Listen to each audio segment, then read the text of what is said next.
will share the document, Google Doc, where a lot of people have put a lot of comments in, which was pretty exciting. So, and then we'll go from there. Okay. So, make the Zoom smaller. Okay. So, yeah, I mean, after the meeting last week, I wanted to walk through an example of my own. And so I have done that with lots of people commenting. And then for today, I just went through everybody's. I mean, I've been kind of on top of the comments, but I've just gone through and put together some questions that we were, I guess, still some open questions, I guess. So, that's about it, actually. So, just a little refresher, the example that I've been working on or that we started to think about last week together as a group was this touch only keyboard where we can sense what the key is. I try to draw like a little nice drawing. Thank you. So this is something that presumably we can kind of sense that it's an N without having the vision sensor. And we were trying to achieve the goal of typing phone number or the word numenta in two hierarchical LMs. So that's where we were. Yeah, and then I think one of the point that we had the most kind of conversation or uncertainty about was where's the keyboard model? And I think it's kind of different. The settings are, I think, different. I think what we're learning, I think we can all agree that there is a keyboard model that's being learned. In either of the learning modules, either in the lower level or the upper level. I might call them R1 and R2. But in the case where we have gotten so proficient that we're not really thinking about typing each letter, but we're typing the word itself, do we still have a keyboard model? Yeah. It was even, I went even further than that. I was thinking about how we learn to type. And I'm not saying we don't have a keyboard model, we do, but it's not a very accurate one. And how we learn to type, it seemed like we would often use, like, as human, we would use vision to locate the object we want to touch, and then we would touch it. And so there was the model came into play that it helped you visually find the key quicker. This is not a task we're doing necessarily, but this is how a human would solve this task.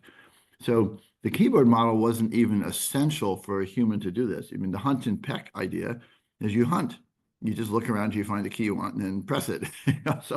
And the keyboard model helps you find that key quicker. At least when you're first learning to type. So it was interesting. Yeah. I mean, I feel like that's kind of key, right? I guess that it makes it quicker, because that's kind of what we're trying to do, is like use models to make learning more efficient. Otherwise, it's essentially like a random walk until you find the key, which is kind of what deep learning, like reinforcement learning, does. Right. But I just want to make a point that when we think about what the task is that we're doing here, it's not clear that we have two learning modules. One is going to use the keyboard model directly. It's like I say, oh, I need a learning module that's going to learn the actual movements to do this typing. And that learning module, that's like a motor, M1 type of learning model, doesn't actually have a model of the keyboard in it. So it doesn't need one. It just learns these, behaviors relative to the body position.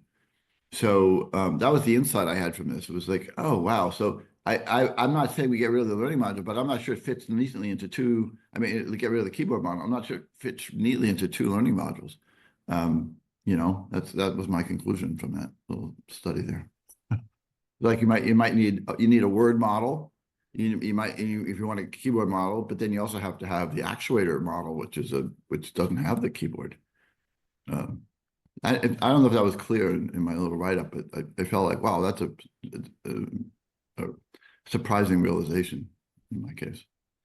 So do you think that we might not need a keyboard So like in the situation where you sit down to a keyboard that has a different spatial scale than others, like it's a little miniature or a little larger, what do you think a keyboard model would help you rapidly sort of remap the scale? No, I don't think that's right. I think because you don't relearn the type, what you just try to do is scale your movements, right?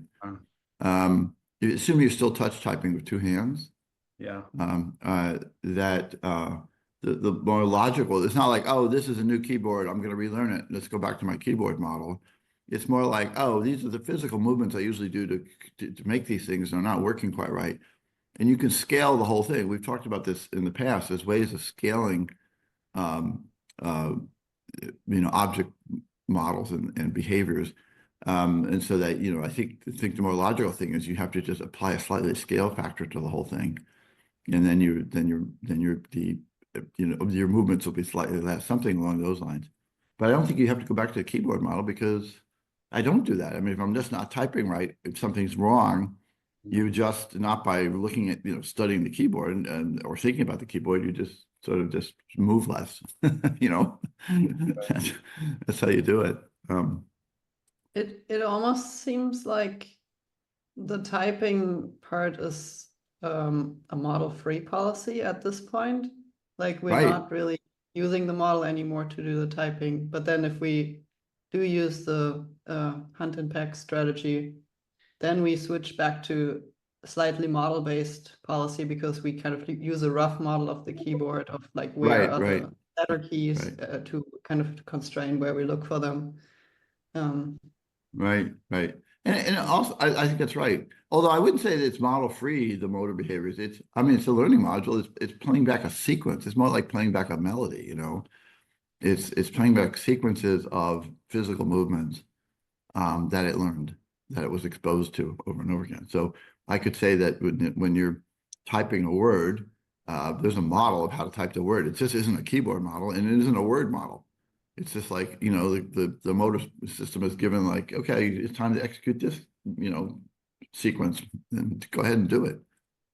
So I wouldn't say there's no model there. It's just more like a melody. But is that really a model? Or like, I mean, I appreciate it's a representation, like depending on the linguistics, you could argue it's a model, but it feels like the whole point of a model is how you can like reuse it in different ways, where if it's like a sequence, that's like a very fixed thing, and that's kind of like it feels like a model-free, like current model-free systems could learn that, like do that. Well, okay. Fine. Well, I guess what I would say is that I think it's happening in the cortex. It's happening in a learning module. It's just like playing back a melody. And one could, you can argue, is that a model? I'd say, like it's not the sort of the model. It's not the kind of dimensional model we typical think about in Monty, but it's a type of, it's certainly happening in one of the layers in the cortex. And it's just basically saying, I've learned this sequence of SDRs, and I'm just playing it back. So I just don't want anyone to think this is outside of the realm of learning modules. I think it's inside. I think learning modules do this. So we're going back to, can do it, right. So in fact, we started by studying melodies, and we never really got, and we made a lot of progress on it, but we never really got it figured out completely, with this whole issue about pitch invariance and other things, which we talked about a lot. But anyway, I think, okay, well, it's a sequence. Anyway, I'm just saying, if I were to build this system now, I wouldn't say there's just two learning modules. I say, well, if there's a keyboard model, that's in one learning module, keyboard model. If there's a word model, that's going to be in another learning module. And then a third learning module is going to actually execute the sequence. And whether we think that's, if it's just doing a replay of a melody type of thing, fine, but it's still a third learning module. It'll do other things in other situations, I think. So anyway, that's couldn't the sequence be learned in the word one? I was kind of thinking the word is like a particular word would be like a state in a learning module, or the ID in the learning module that models words, and so it's going to kind of carry out the actions until its state satisfies that word. I didn't follow that. Your first question I got, but the rest of it I didn't get. I think I would say, I would say that the model that's actually moving the finger, making the motions, it has no concept of word. I mean, it just says, given this, you've asked me to execute a sequence, I'll execute it. But any other definition of meaning of the word isn't there. It doesn't know the letters. It just says, to type this word, I will move my finger in the following ways. But it doesn't know that those movements constitute letters in a word. It's just a playback of yeah. The concept of a word disappears as soon as it starts sending a letter at a time to someone else. Yeah, I guess so. Like one way I was thinking is like if you had higher up, you had some learning module that models words, and so that's kind of like in an abstract space. So it's like a sequence of letters on a 1D Right. thing, Right. and then Right. it Exactly. say passes a goal state of like to the keyboard learning module, like be in the state of a letter being pressed, a particular letter. So it sends like an abstract letter, and then the keyboard model knows approximately, not perfectly. This is before we have learned the model free version. Well, I don't It know. knows I don't know if it's- approximately where that key is, and then it sends a motor command either directly subcortically or to a learning module for like Well, a finger. That's close. I think the keyboard model wouldn't send it basically would send a location telling Yeah, exactly. Like a goal. Yeah. Yeah, so it's like a goal state. So it's like move your finger to this location relative to this allocentric, I mean this egocentric or location. I feel like not even necessarily move your finger, just someone be applying pressure at this location. Okay, well, if we only have Because then one motor it could be achieved by different right. things. But in this case, right. So you're right. Let's go down hierarchically. We start with this. Somebody knows what a word is in terms of its compositional letters. And then it says, okay, it starts out sending a letter at a time to some of this, like, you have to actually do this. But, it could be like that letter was spoken. It could be the letter was typed. It could be the letter was written. So as you point out, there's a lot of different ways that letter can get instantiated. And the word model doesn't know any of the details about how those different instantiations are going to occur. Somehow it gets directed to the system we're talking about, which says, okay, this is going to be typing on the keyboard, and now I have to figure out where in space this thing is that the finger has to press. And we've talked about two ways of doing that. One, you could have a model of the keyboard and says, oh, using my model of the keyboard, I know where to put my finger. And the other, I think what we actually do in humans is we often just will use a visual system to locate something in space. It's more like find the letter A and then tell the motor module just like move to that location and press it. But it could have told someone else to move to that location and press it. It could have done that too. If we follow all this, I'd like to keep going on for a second. We talked now about just like doing one letter at a time, right? You're decomposing the word one letter at a time, but clearly learning moves down the hierarchy and we don't want to do one letter at a time. So we just talked about, okay, we're sending a letter at a time to someone else, but ultimately we want to just be able to send them the whole word and say, take care of the whole word. So I think it's easy, but it means that there's two messages going down the hierarchy. One is like, here's the letter, but you also know the context of the word. So when you learn the sequence, I don't have to tell you the letters anymore. As soon as I give you the word, you'll know what sequence to play out. Right. You know what I'm talking about? It's Yeah. like this. It's like a trick. You have to have two signals going down the hierarchy.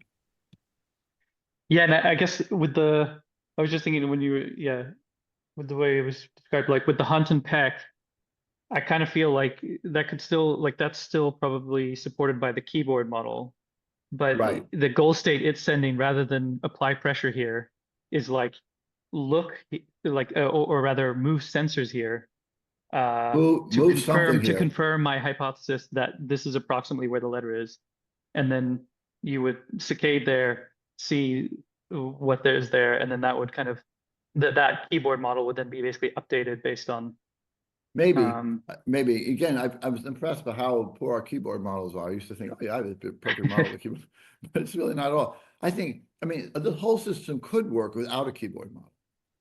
But I'm not saying there isn't one. I'm just saying, because really what was, what we could try to decompose this further.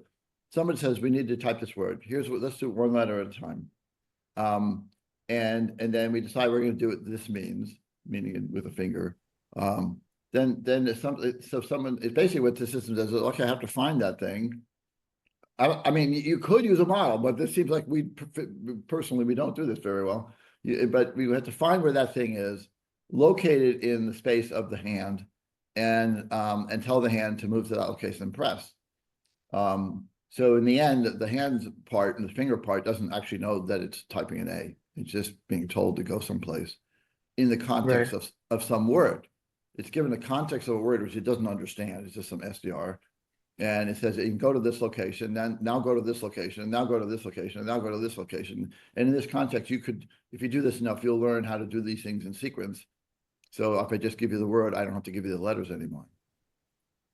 That's how it feels to me. Yeah. Yeah. So it's kind of odd that the motor model has actually no idea, other than it's getting a word SVR. It has no idea what it's actually doing. It's just playing back a balloon sequence. It was pretty bizarre. So I guess go ahead. Oh, no, you go ahead, Vivian. Just a bit zooming out a little bit, I guess. So given that it seems like a lot of typing is kind of not using the keyboard model anymore. I mean, it's definitely a cool example to talk through, and I feel like we talked through a lot of issues and different aspects of it. But if we actually start to implement something, do you still think this is a good example to go with? Well, I don't know. So you know, maybe not. So we could implement. So all I wrote up was like, oh, this is an interesting observation that humans don't use the keyboard model very much, right? Yeah. It doesn't mean that we couldn't design the system to use the keyboard model, because that was all of our first inclinations. So we could design one that says, okay, we're going to learn the keyboard model and we're going to use it to figure out how to move the finger to the different locations. That would be a good problem to analyze from like a test problem. Yeah, I mean, I kind of liked our dinner table example that we came up a while ago, because there we had like explicit compositional structure. We had the different objects on the table, the cup, the plate, the cutlery, and then the arrangement of them relative to each other as the set dinner table. And I think it's a great problem, right? But decompose that goal state and actually move the objects. Right. But the problem I was trying to do like an end-to-end analysis. Yeah. Okay, so like how are we actually going to build something to move the plates and pick it up, and there's a lot of stuff that's got to go on for us to do that. That's not really described in that problem. Or I think in the first iteration we said we just want to look at decomposing goal states, and basically the lowest learning module would just output its goal state of moving that object to this location, and then the actual moving part would be like just setting the environment to that state instead of like we basically said it would be like a subcortical or like a robotic. Right. So it's just like, okay, so plate needs to be in X state. Well, I guess I feel I don't disagree with any of that, but I feel like we're just shoveling off some of the hardest stuff to subcortical. Not subcortical. It would be more like the lowest level learning module would need to have some kind of robotics approach to do this path planning of how to move the object, but it could still be happening in the learning module. It was more like as a first step to focus on decomposing a goal into sub goals instead of focusing on how to actually execute. I'm not going to object to that. I found and it just may be my personal needs and biases, that often starting with what seems like a trivial, very simple problem exposes all these difficult issues that if you start with a more high level problem, you're going to get bitten by it later because you didn't really think through the whole stack of things that have to be done. I guess to me the dinner table example is the simpler problem. Like the keyboard example seems to have all these extra things in it, like model-free policies and learning these sequences and associating it with. Right. So it's funny. I think it's just the opposite, because there I can actually imagine building something that moves and types. Right. And I could actually make the whole thing work. Where we talk about the table example, we can talk about the goals and the hierarchical compositional goals, which is great. But I feel like there's a whole bunch of stuff that we haven't really solved. Some of the hardest, they seem simple, but some of the hardest problems of like, how does somebody actually pick up the plate and hold it and move it and, all that kind of stuff. So I feel, yeah. Because in the keyboard example, you wouldn't actually be manipulating the world. You would just be moving the sensor. Well, but you do, Well- because you need to press the key. So right. like you are I kind of manipulating feel the world. like they both of them have this, like I feel like the hardest problem is like, yeah, how do you coordinate the finger or whatever? Like I think we kind of have a pretty good idea of like how we generate goal states to like satisfy like some learned model or whatever, or learned sequence. But it's like the motor coordination part that's the hard part, and it's maybe a bit easier with the keyboard, but I feel like even there it's Yeah. like, maybe actually that's a good time to, because I know Hoja, you'd also written a bit about like learning modules focused on motor systems. So By the I way, thought but I could just like recap a bit about like what we've discussed in the past on that, and then we could maybe discuss that more. Who's drawing right now? I can't tell who's drawing. I'm drawing. Hoja. Oh, it's okay. I have a sort of a quick comment on, I think, both of these approaches, which is I think about that step where, let's say you don't see a word on the screen and you want there to be a word on the screen.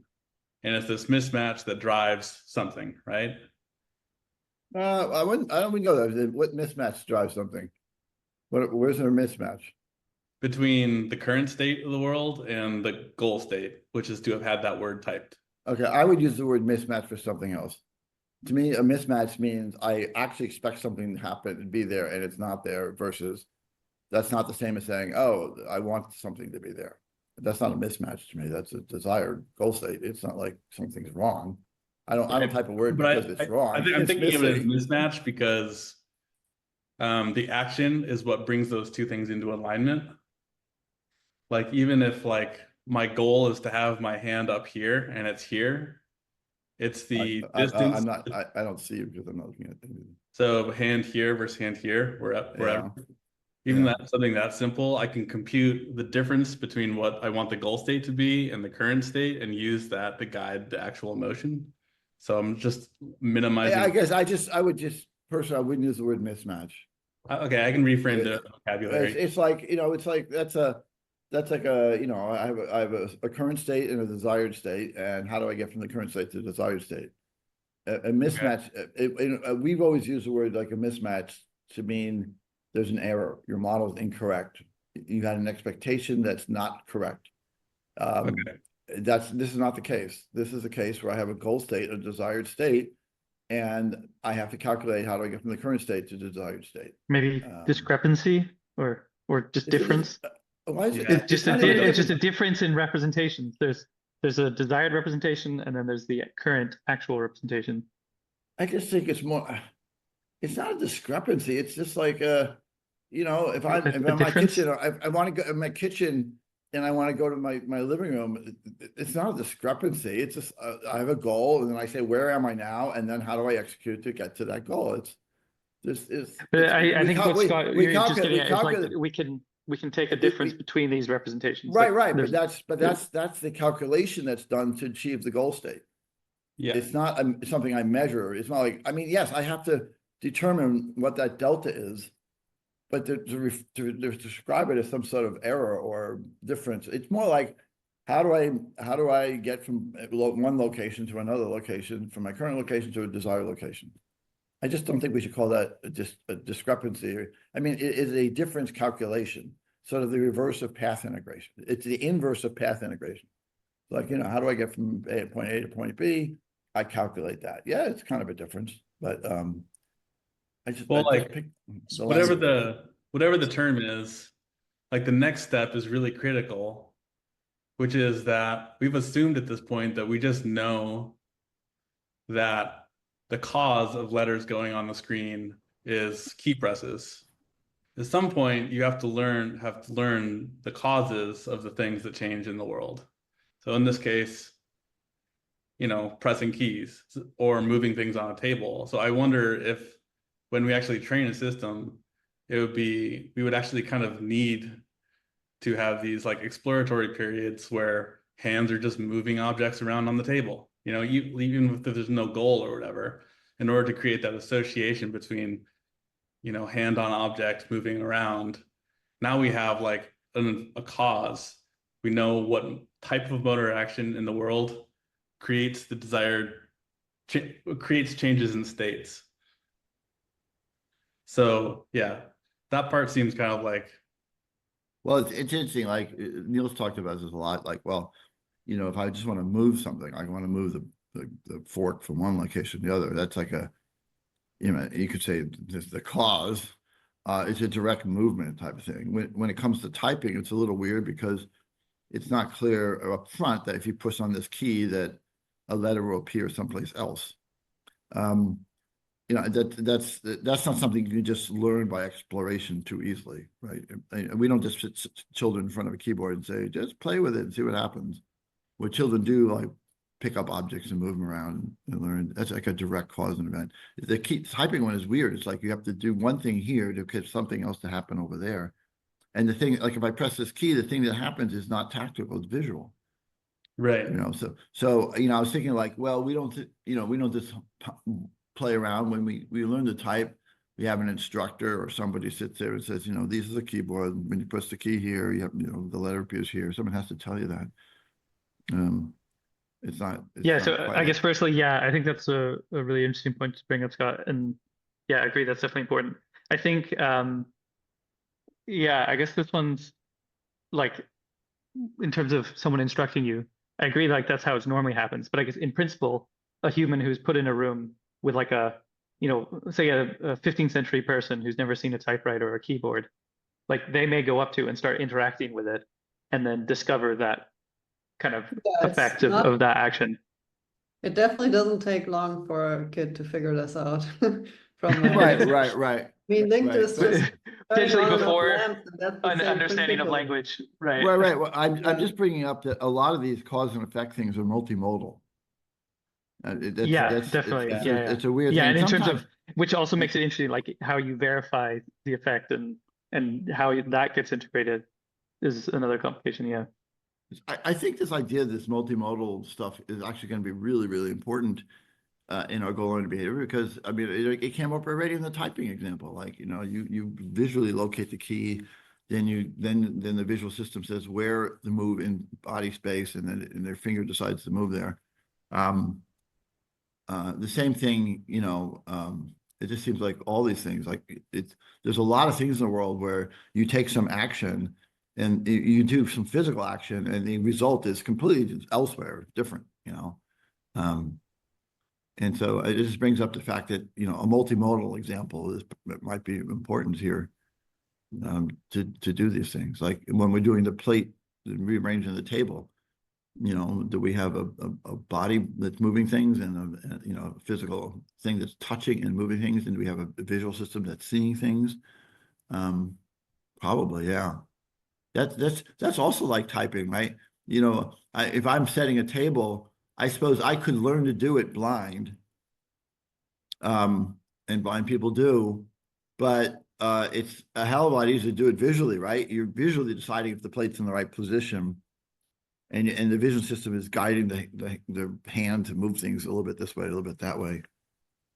I'm just speaking out loud. I'm thinking out loud here. When you're learning to type, you start with the visual hunting and pecking for keys, and over time you distill that down into a concrete model where you don't have to look at it, right? Yeah. Did you just join the conversation, Michael? I've been here, but I didn't read your thing.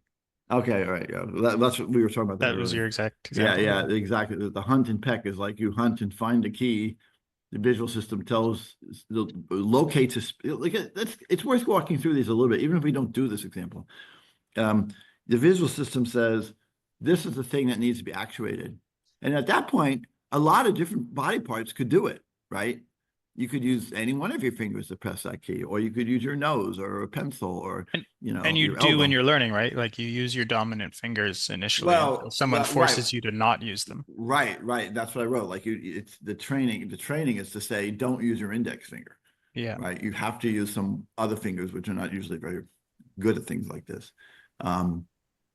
Right. Exactly. So there too, you know, this compositional breakdown is you've got a concept of typing or not typing, a concept of expressing a word that's turned into expressing letters. If you're in the learning phase here, that gets then translated to like, you know, what is the physical means we're doing this? Am I speaking? Am I typing? Am I writing? Am I signing in sign language? Then you have to then say, well, what now that I'm doing typing, which is the actual physical thing that's implementing the, you know, interacting with the world? Is it my index finger or some other finger or, you know, your nose? All these, and this, you know, of course, this is when we solve problems, we can solve them lots of different ways. So I think somehow capturing that is important in this task. You know. Just on something that was said earlier too, I think it's not that, in my mind, it's not that there isn't a model, it's just that the model's not singular, that it's spread out across the, let's say, the hierarchy. When you say a model of what? The model of the keyboard. Like I don't know. It's not in one place necessarily. It's across that thing of why translating word into letters typed on the screen. So I think most of us on the call would disagree with that. We'd say that there is a model of the keyboard. The model of the keyboard is just a physical model of various features at locations. Those features happen to be keys, but we're just calling them features at some location. That model of the keyboard doesn't know words. It doesn't even know letters. It just knows features at some location. It's like a physical model of the keyboard. Yeah, and I'm not disagreeing with that. I'm just saying that model may not exist in one learning module. Well, I'm saying it could, so I'm pushing back a bit, saying, well, why do you know, it could. This is I made a little comment at the end of my notes. Is like I had this sort of epiphany about abstraction, that thinking about this problem made me realize that all these different learning modules have completely different knowledge of the world, and the same thing means different things for different people. Like we're already achieving abstract concepts. Like a concept of a letter is an abstract concept that can be implemented in lots of different ways. And the people implementing it don't know what a letter A is or A is. They're just doing something. They're being told to do something. I'm spewing forth randomly here. I would say, look, I think you don't need the hierarchical model of a keyboard. You have a keyboard model. You have a model of words. You have a visual model that can say locate a particular object in space and say, where is it? And then you have a bunch of actuators like a finger that could then go to that location. And my point is that if you have all of that and Yeah. you just zoom out to like the level of viewing all of that, you have a model of a keyboard. Well, I think these semantics these words are really important, I think, Michael. So we should explore them. To me, the model of the keyboard is not the model of the entire process of typing. It's just the physical keyboard. Right. Okay.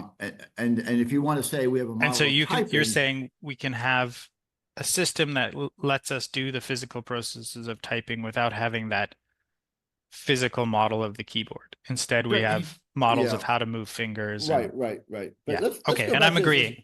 I'm just saying at some level, you can view the system as having an understanding of a keyboard, even though it has no model of a keyboard, which I think is the same thing.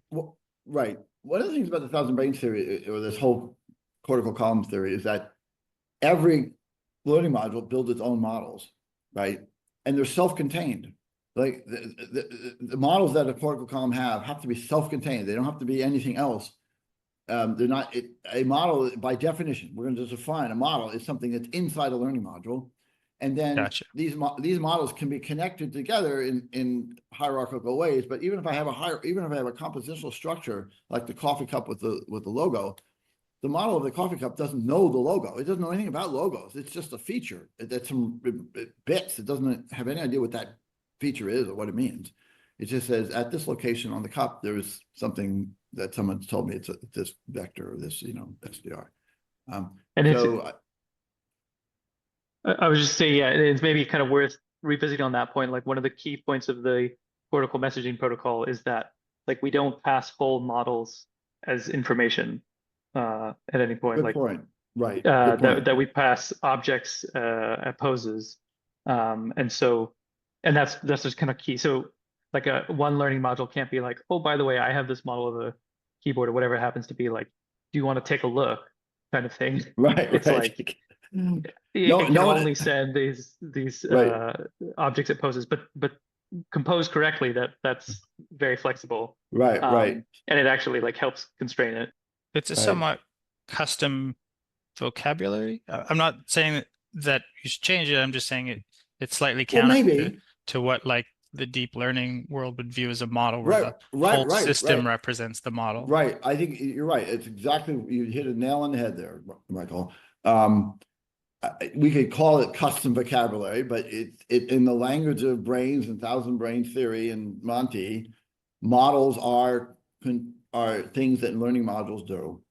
And and then as Neil just said, they communicate with each other, but we should avoid saying models span, multiple levels and multiple columns. It's very misleading I think it would be really confusing to people. So it may be counterintuitive, but that's sort of, I think I'm arguing we should stick with that language.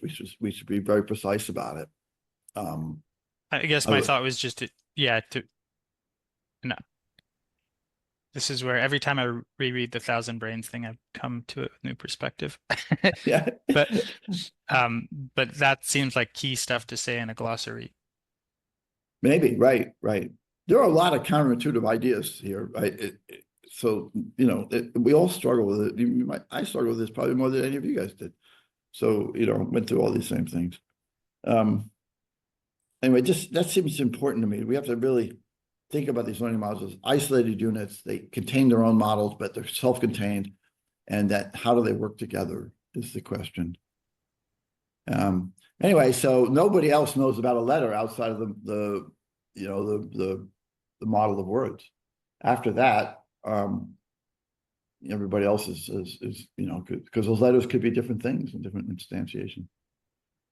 All right. Well, anyway, we lost track. We were starting to talk about the document that Jose wrote. We got. Yeah, Jose, do you want to walk through the figure that you were drawing? Or yeah, sure. I mean, I was just sorry, I lost my track of thought. I mean, I was just trying to I'm going back to the hierarchy things again, but I mostly had a question about how, we have, this kind of sensor modules, learning module that we represent as long rectangles, but how the kind of motor system comes in. That was the first one. I had a different or better thought just now, but that I forgot. So let me try to walk through this one first, and then maybe I'll for that one. So I'll try to walk through what I wrote on the document as well, because that will also help me refresh on the memory, my memory. So basically, I was thinking about the learning phase. So when we have when we're learning to type for the first time, and the goal is to type, let's say, Numenta. I'll put it this way, and then this R2 will send R1. Okay, type N, or okay. So let's Well, back up for that. I think I don't know if it would say type. It doesn't know about typing. Yeah. It says we want the letter N. Yeah, we want the. This learning module can't know about typing and sign language and speech production. We can't expect it to know that. It just says my next state I want is an N. Yeah. Yeah. So instead of type, I guess be have state of produce N. Make an N someplace. Yeah. And then the sub goal that will get passed through R1 will be, change, be in the present, have the state of N of Numenta. Okay, but going back, even going back further than this, when we're learning, there's just no goal, just pure exploration. That R1 will move around, sense, and the idea that I wrote on the document was that it will have like, you know, a model of a single key, like N, a model of a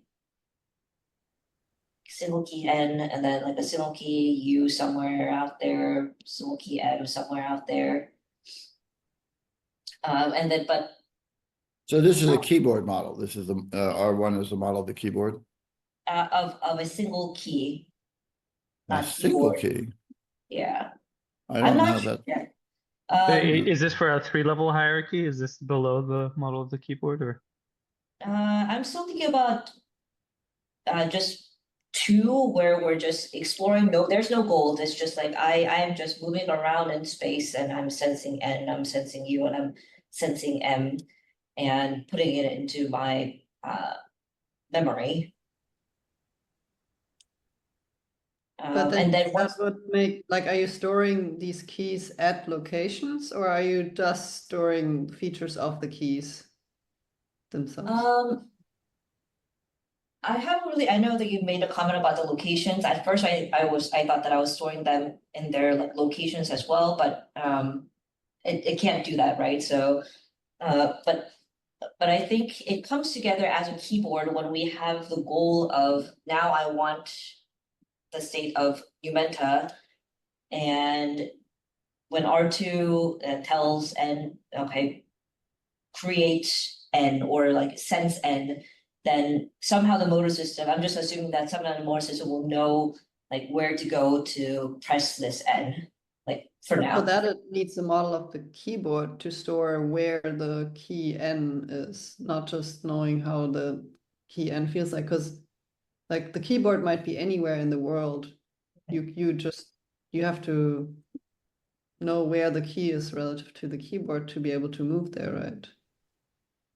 I mean, Yeah, I guess you could kind of do without the keyboard, but yeah, it just feels less efficient. But yeah, because I guess just to recap, like the location of the, like for the N learning module, or like the key specific learning module, its output is going to be like the letter at a pose in like body centric coordinates. So that's not like fixed, like that'll depend, as you say, maybe on like where the keyboard is in the world. I guess in theory, like you could then that keyboard could have a goal state like press somewhere specifically on this key, which is also in body centric coordinates. But I think my issue with that, like I don't think there's anything wrong with that. I just think this would be a lower level in the hierarchy, and you would still have the model of the keyboard just to more efficiently find the keys. When but, I type, yeah. I depend heavily on those little ribs that are on the like. It happens to be on the J and the F and F J. key. But that's like an anchor coordinate, right? We had a lot of discussion about it earlier. On that, okay. Yeah, it's fine.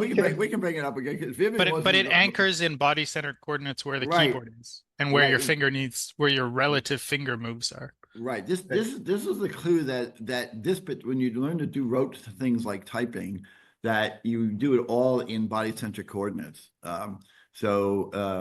That's where the model of typing, moving your fingers, is in body centric coordinates, and it's not using an allocentric model, because that's what those little divots are for, so that you get your hands in the correct position, and then that's it. You're done. To be devil's advocate, could it be a local coordinate system just for the hands? Yeah, of course. Yes, you're right. When I say that, I mean I don't mean it's. I use the term body centric. Yeah, but body's not always the torso. Like right. Yeah, it could even be like the eye, or or a hand, and there's different neurons. We haven't figured this all out yet, but the point was there's no model that at that point, when you've learned to type, you're not using a keyboard model. A keyboard model would be an allocentric model, like the keyboards can be different places in the world in different orientations. Once your fingers are registered on the keys, there's no allocentric calculations going on. It's all relative to hands, and it's just playing back motor sequences. So Yeah. actually, so about the like location, like where to go, let's say like when we're learning, we start the hand at, let's say 0, 0, whatever that is. And then, we go around, for the most part, we don't sense anything. And then it gets to N, like, can it keep track of, the overall displacement so that it has the location of n, relative to where it started. Like, okay, we started 0, 0, wandered around, and then finally at n, it's like, oh, this is, I know I started at 0, 0, like this is based on, all the vector calculations of movement. Maybe the location of n is stored like in the motor system, maybe. Well, we are introducing complexities, OJ, which I was hoping would, like your hand is moving around in space and randomly sampling stuffing. Then I'm not sure that kind of question is going to be fruitful at this point in time, but I don't know. I'm just, I mean, again, I was trying to like really isolate some components of this overall problem, and that's why having this sort of grounded hand on the little nibs on the keys was helpful. And I that's why I don't think we just randomly explore looking for keys. Yeah. It's Yeah, I again, guess maybe just to, or a child looking at, if a young person or anybody starting to type, the first time you see a keyboard, you actually make a visual model of the keyboard. You're not making a tactile model. You're making a visual model. You're looking at the different features of it. It's very difficult to learn all the arrangement of the keys. There's quite a lot of them, and they're very close together. So it's not a very good, easy thing to learn. But you make a visual model of the keyboard. And then I actually don't think you actually have it's not clear you have a tactile model of the keyboard. Only when you start, the visual model of the keyboard is instructing the fingers where to move. Go to this location, go to this location, go to this location, which, by the way, is a very common task in setting tables, doing anything, right? Is you use your visual system to locate where you need to go and implement things. So I'm just pointing out that we have a visual model of the keyboard. The visual model of the keyboard is locating, places that we want to go based on what letter we're looking for, and then it instructs somehow some part at different parts of the body to move to that location. So the fingers aren't just roaming around finding letters. We look at the keyboard and we kind of study it, and then we try to remember where different letters are. So I guess the question, so let's say we have the keyboard model, so that we know the locations of individual keys. So this would be a visual model? Sure. Yeah. I think it is. Then I guess the question of first, how does the hand know to go to, and like, I guess I'm confused about like locations probably, and how like Well, it seems to me if the visual system has to be able to locate something in body-centric coordinates. Okay. Whatever that means, it's somehow relative to, and then it has to say, how do I move a part of my body to that thing? It's basically the finger that's going to touch the key does not know that it's touching an end key at that time. Yeah. The visual system, it says you just go here and press that. Yeah. And so the finger goes there and presses that. Yeah. There's that's. I mean, we were earlier, Vivian was saying, well, that's trivial or something like that, but I don't know. This is the way it works. I had some thoughts about this translation step. Yeah. Which it would start with, there's this key in space that needs to be pressed. And so the desired state is to have that key down, basically. Now, the motor system, as you pointed out in the doc, Jeff, you could do this with chopsticks, you could do this with your left hand, you could do this with your right hand. But if you think about computing the distance between a current state and a goal state in space, the right hand, let's say I'm flipping a light switch over here. Yeah. On the right of my body, the actual distance between current state and goal state in space is smaller than with my left hand. Right. So many of these things in the motor system could be saying, I can do that. And here's like the length of the trajectory it would take to do it. And what actually ends up doing it is the system that has the smallest possible distance. That would seem to be often the case.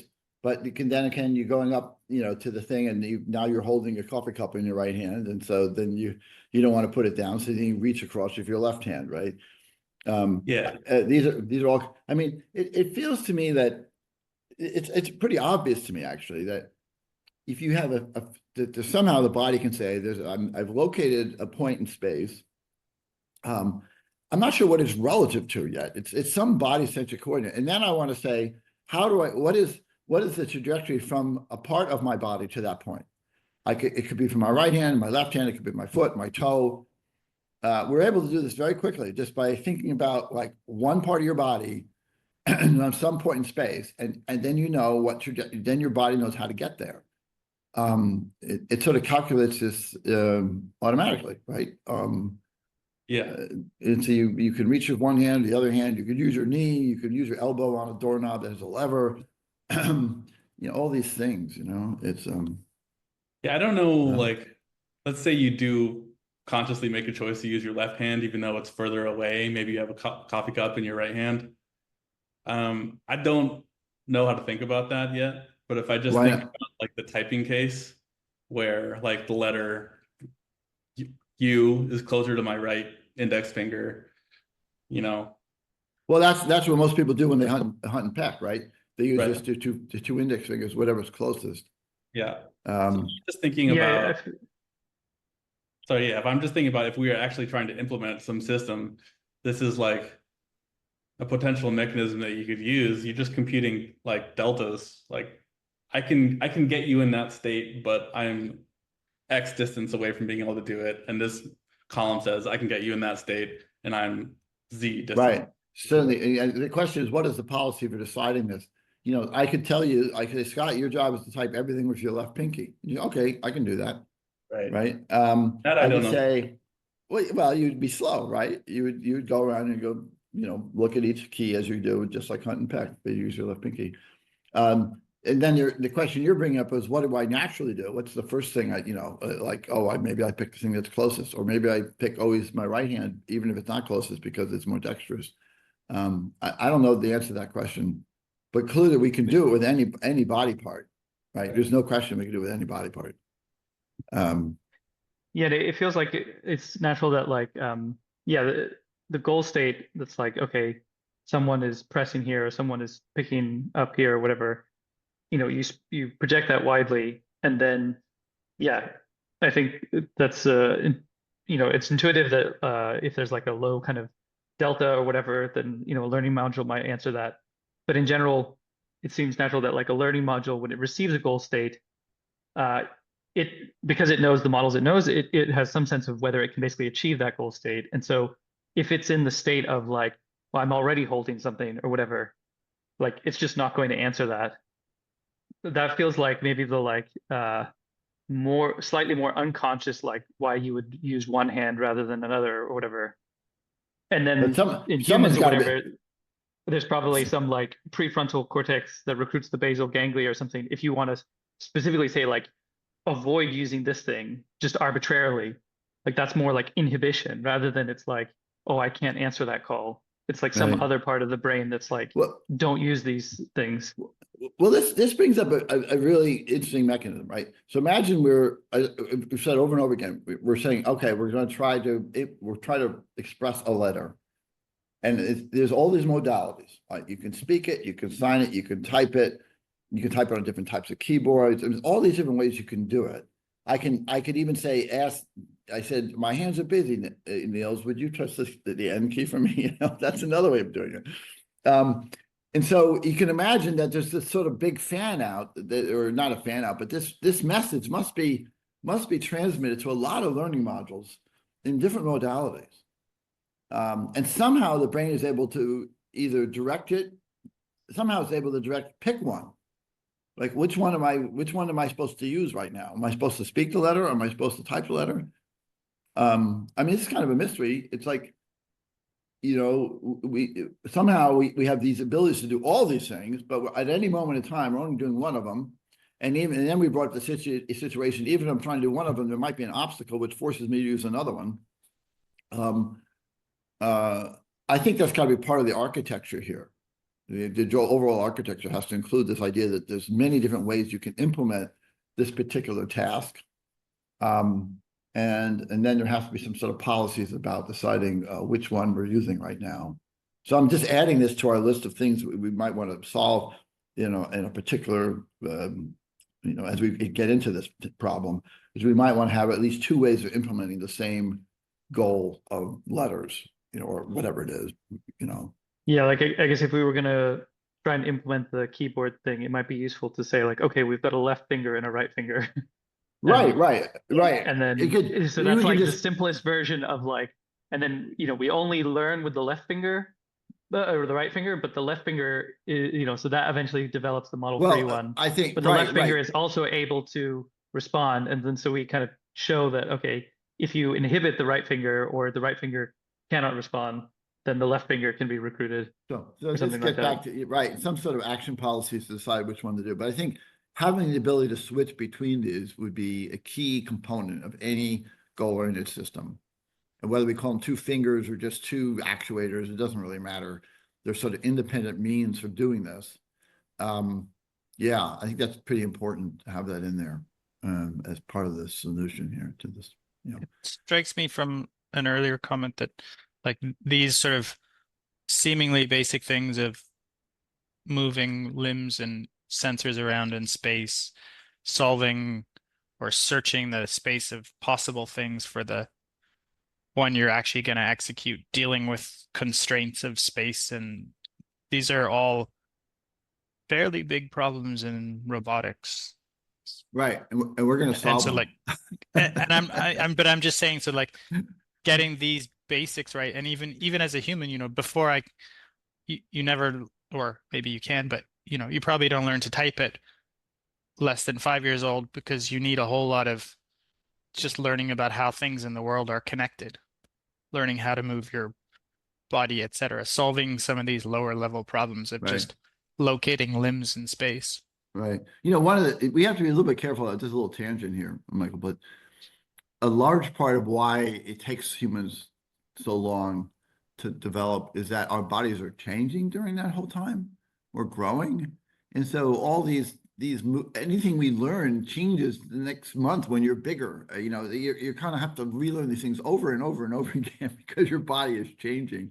So just bear in mind, it's not like we have some fixed body and it just takes years and years and years for us to learn how to manipulate things.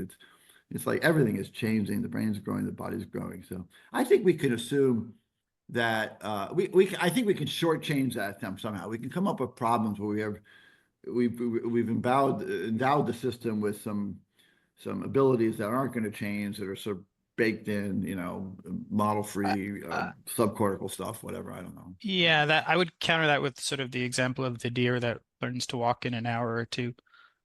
Right. And its body's still growing, so it solved that problem very early. Yeah, but that's true. Although that is a non-cortical thing. Walking doesn't really take the cortex. It doesn't. Yeah, I guess I'm just saying that I think some of the reason as humans it takes so long to learn is because we come with so little innate knowledge, or we're so my understanding is partly that's like a deliberate kind of tabula rasa on the part of evolution, but I think part of it is just we basically as developed as we can be to squeeze through the birth canal of a human being. Right. And so fair enough. if we could, like, we would probably be like 2 years old or something like that before we were born.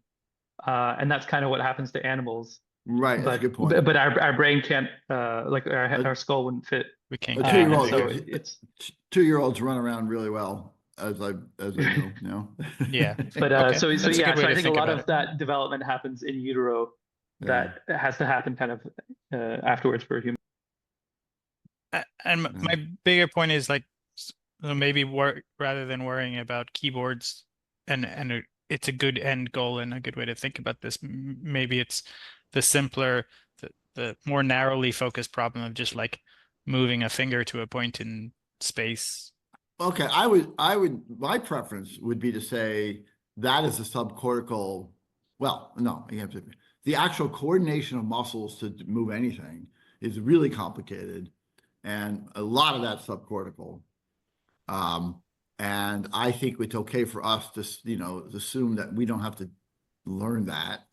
We thought it would be great just to assume that we have a system that can do certain basic functions. I'm not sure where the I thought that boundary wasn't is. okay. Weren't we talking about that earlier?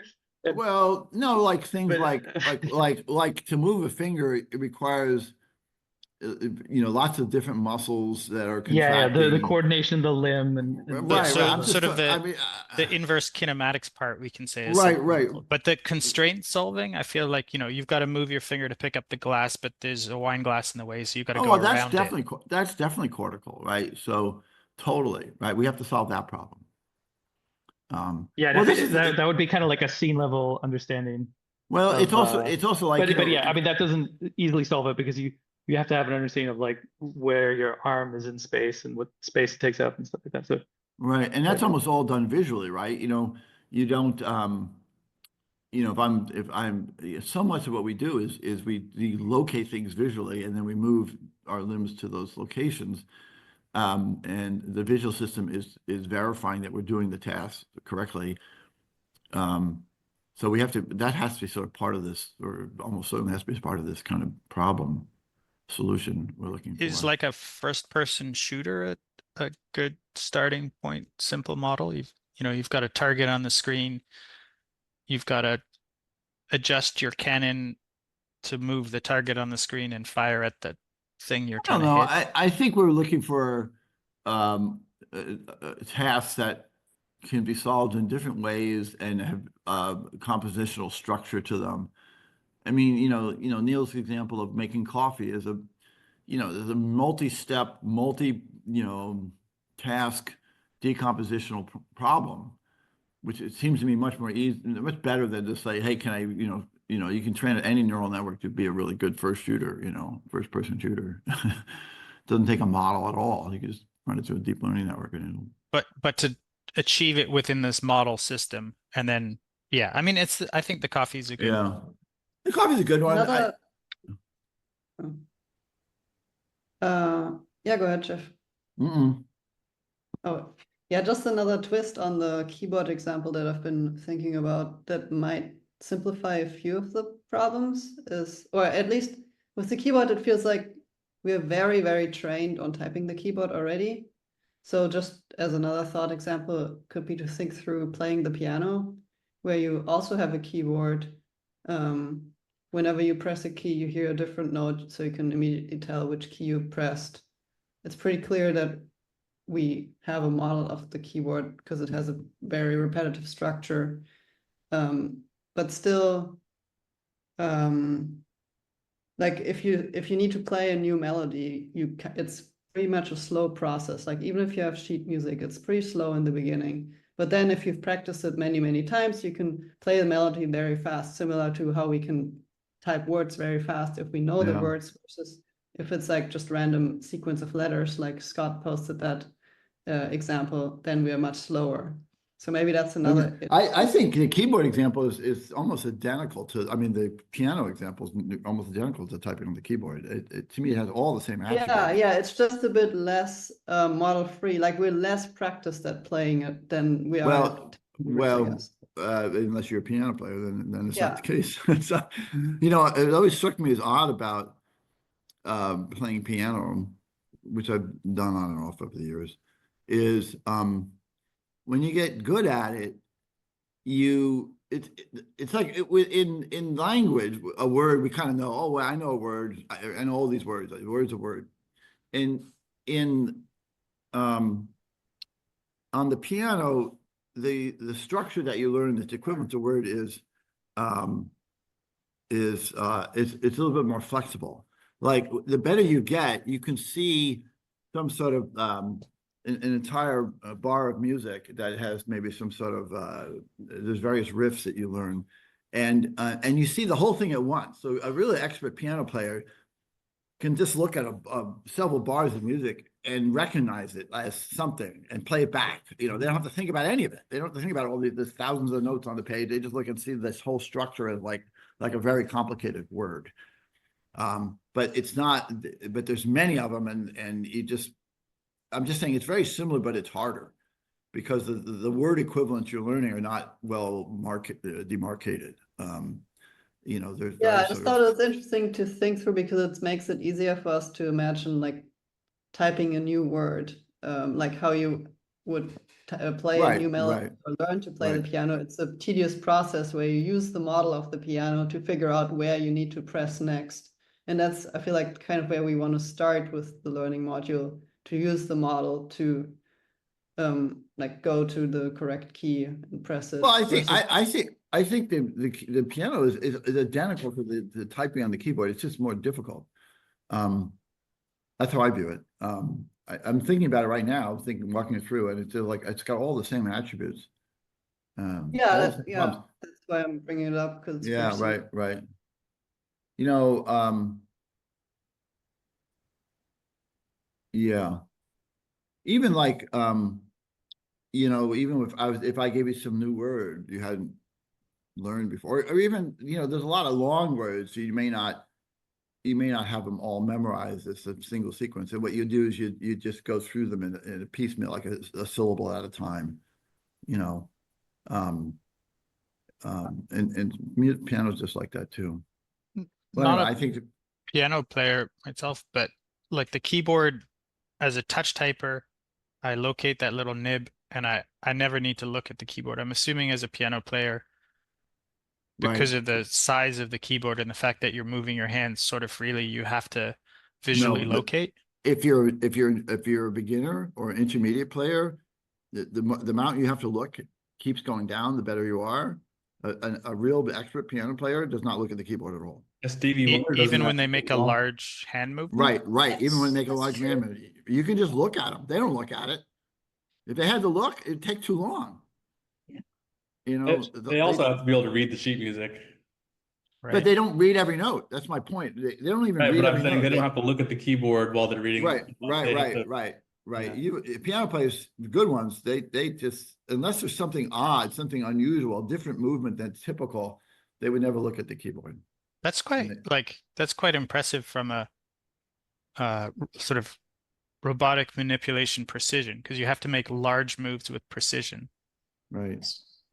Hence I hard. think it is. But It is I hard. imagine for even an expert piano player, it would be hard to like have their fingers at center C or whatever, and just say like, okay, play like highest D or whatever, and just go all the And way just over go and press there. the exact right key. Right. It's a good point. It's That's a good more point. that you tend to With- evolve. You walk up and down, and right? so you're kind of re-anchored as you go along. No, it's Uh, more like, it's like saying, the equivalent there is saying, if I ask you to type random letters, you got to think about them, right? So, Well, so or I find like the numbers at the But- top but of the I don't need keyboard the hard. Like even though I know precision. the arrangement, I I- generally I can't type those as proficiently as I can the 'Cause- normal 'cause letters they're because bigger of the moves. distance. Yeah, Yeah, because it's- the distance. And they I contort your would- fingers. I would argue it's bigger distance, and it's also, I would argue, the how often you have to type them. You Right. know, for example, some of my Yeah, passwords yeah. have numbers in them, and when I type those numbers, I can often do it without looking. Because you type it every day. Yeah, I type it every day. So I think, you know, Michael, you bring up a good point. It's a physically impressive feat that an expert piano player can move their hand 2 feet linearly across the keyboard and land on the right key with the right finger, right? But Because they you're do having that. to use all those, I forget, all the inner body senses to get you there. Right. It's just your body's been tuned to do this very precisely. It's like an athlete, right? An athlete has to do very precise movements to achieve, you know, performance, whether you're playing, you know, table tennis or something like that. You know, very, very precise movements very quickly.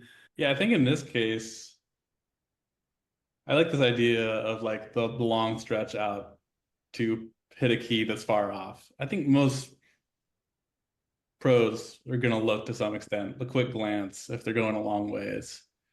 And it does seem like this could be part of just like the physical restrictions of, like, if we're talking grid cells have a certain, you know, different modules have different degrees of granularity. And when I'm here, you know, I'm just dedicating a lot of the most granular grid cell modules to the smaller area, but the stuff out here, it's like, it's just coarser in terms of the spatial representation.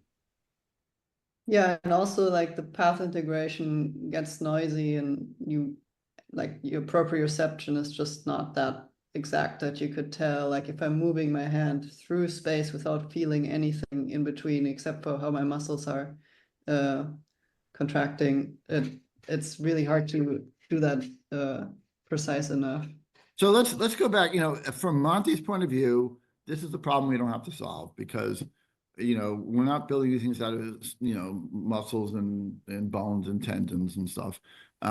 We can assume, I think we can assume that if we can locate something in space, a location in space, that we can accurately and quickly move an appendage, to that location. I don't think we have to worry about like how piano players move the hand so far.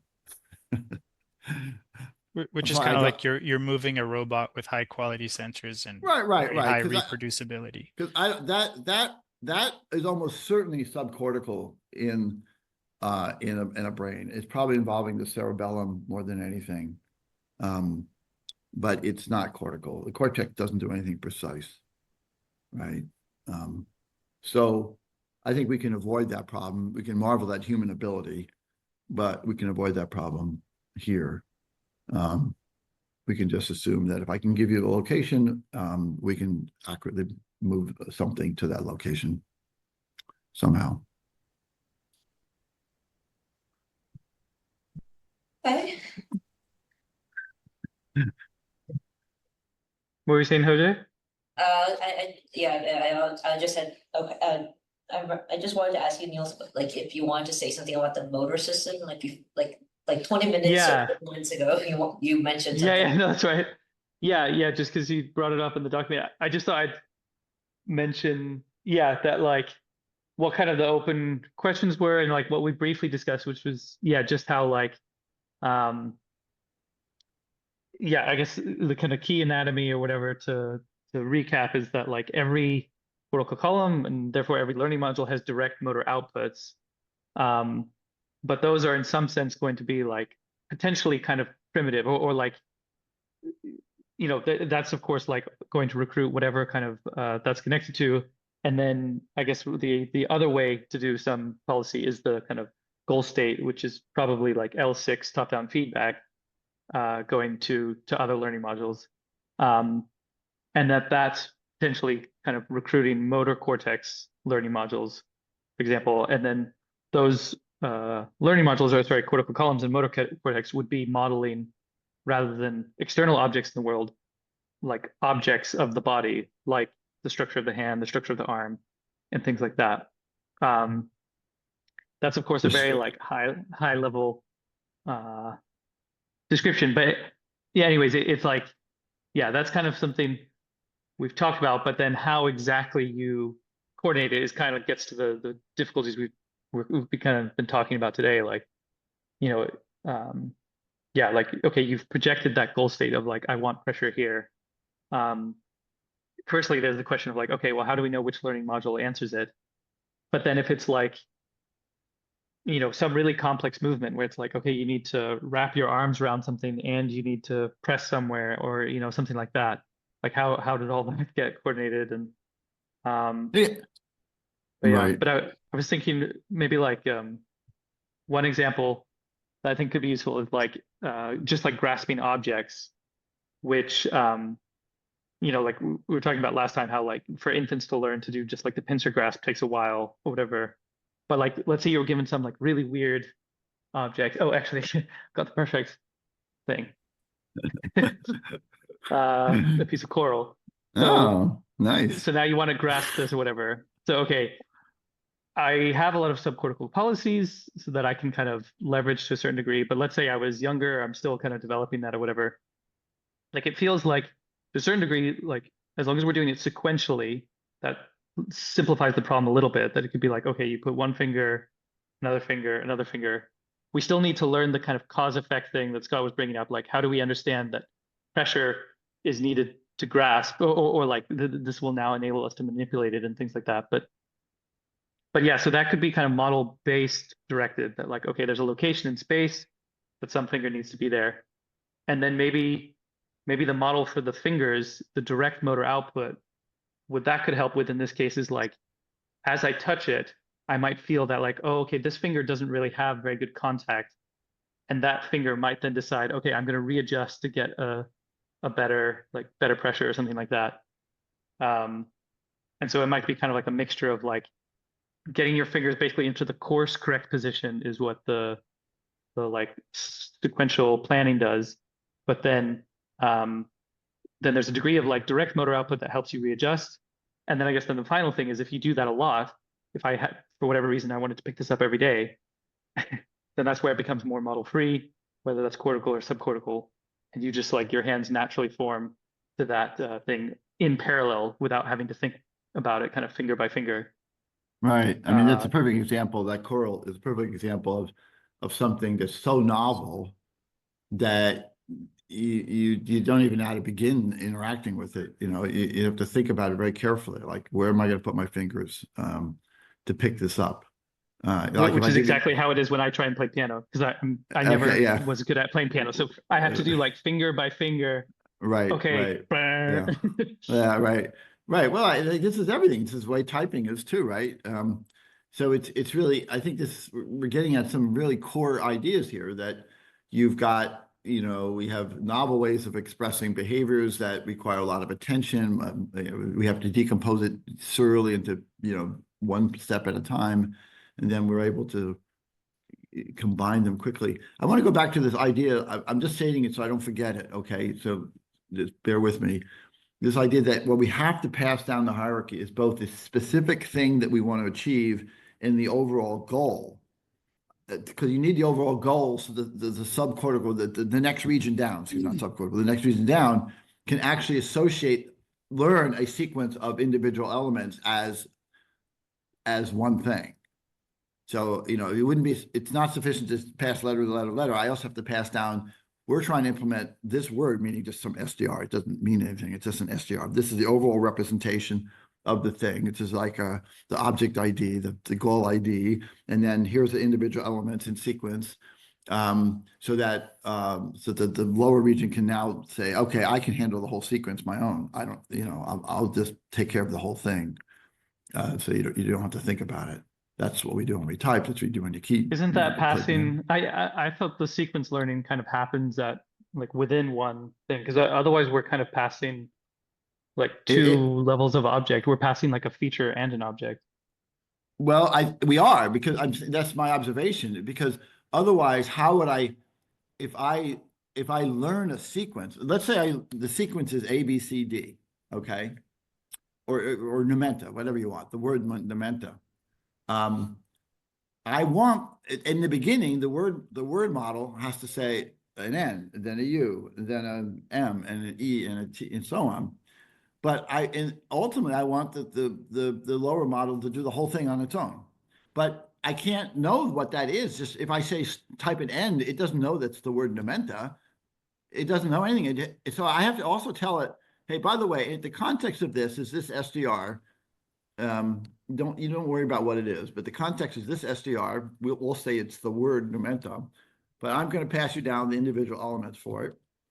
And that's what we're already doing with the feedback connections, right? I mean, we were thinking of them before in terms of object recognition, that the higher level module passes down the object it is sensing, like, all right, the word numenta, and then the lower level module can kind of use that as context for the letters it's sensing. But it would fit perfectly with this, since we're passing the high level object, but also the goal states for the individual components of it, the sequence of letters. Yeah, you mean it's kind of like the information that goes to L1 versus the location L6, the on-sum. Right. Yeah, right. Right, exactly. Oh, there it is, L6 and L1. Wow. Yeah, so we got it there. Okay. Nice. Right. I mean, it's yes, it has to do that. And sometimes if you don't do something over and over again, it's not going to be able to learn it, right? But if you do something rotely over and over and over again, it's okay, I've seen this pattern before. I'll learn it. To avoid all the complicated motor stuff, could you just make a simplified keyboard and keyboard controller where you have like the notion of a finger, and a finger can reach a certain set of keys, And so you still have a system with a bunch of constraints, but the higher level part has to figure out, okay, to get a U, I have to activate the left index finger to position 3. Well, I think that's the way I've been thinking about it, Michael. In my mind, we use this example of the keyboard. I'm not thinking we physically do a keyboard like this. I'm thinking it's just a placeholder to think about concepts. So, so in my mind, I was already thinking like this is some abstract object which has got features at locations. We can call that a keyboard. That helps to think about it. And then we have some actuator which can move to different locations that it's been told to move to, and we can call that a finger. Okay. But, Okay. but it's not like we're really building a keyboard and a finger. These are placeholders to describe concepts in my mind.